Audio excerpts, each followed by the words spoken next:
Emërtimi i ambasadës amerikane në Prishtinë me emrin e kongresmenit Eliot Engel e nderon mikun e madh të shqiptarëve.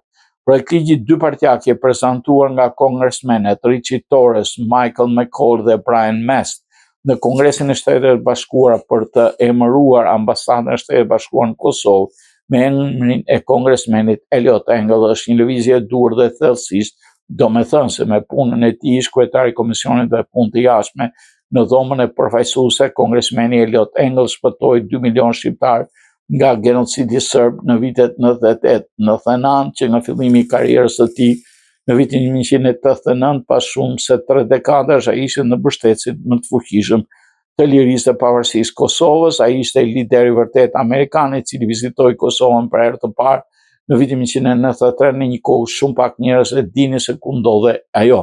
Emërtimi i ambasadës së Shtetit Bashkuar në Prishtinë me emrin e kongresmenit Engel do të kishte një peshë të thellë simbolike. Unë mbështes fuqishëm këtë nismë në Kongresin e Shteteve të Bashkuara dhe i bëj thirrje gjithë ligjvënësve të bashkohen për ta bërë realitet.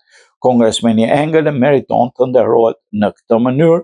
Kosova nuk ka aleat më të madh se sa Shtetet e Bashkuara dhe është vendi më pro-amerikan në botë.